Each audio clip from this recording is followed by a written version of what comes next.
ಧಾರವಾಡ ಜಿಲ್ಲೆಯಲ್ಲೂ ಕೂಡ ವರುಣನ ಆರ್ಭಟ ಮುಂದುವರೆದಿದೆ. ಬೆಣ್ಣೆಹಳ್ಳ ಪ್ರವಾಹದಲ್ಲಿ ಸಿಲುಕೊಂಡಿದ್ದಾರೆ ಕುರಿಗಾಹಿಗಳು. ನೀರಲ್ಲಿ ಸಿಲುಕೊಂಡು ಮೂವರು ಕುರಿಗಾಹಿಗಳು ಒದ್ದಾಡ್ತಿರೋದು.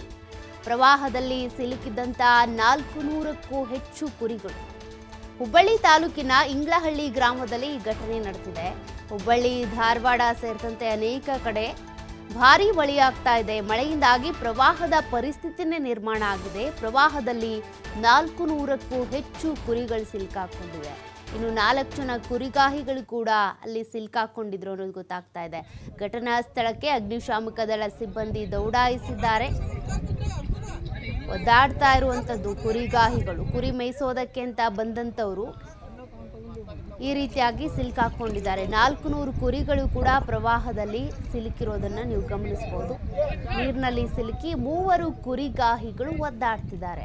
ಒಟ್ಟು 400 ಕುರಿಗಳ ಜೊತೆಗೆ ಅವರು ಕುರಿ ಕಾಯೋದಕ್ಕೆ ಅಂತ ಬಂದಿದ್ರು. ಈ ಸಂದರ್ಭದಲ್ಲಿ ನೀರಿನ ಪ್ರಮಾಣ ಏಕಾಏಕಿಯಾಗಿ ಏರಿಕೆ ಆಗಿದೆ. ಈ ರೀತಿ ಪಾಪ ನೀರಲ್ಲಿ ಸಿಲುಕಾಕೊಂಡ್ಬಿಟ್ಟಿದ್ದಾರೆ.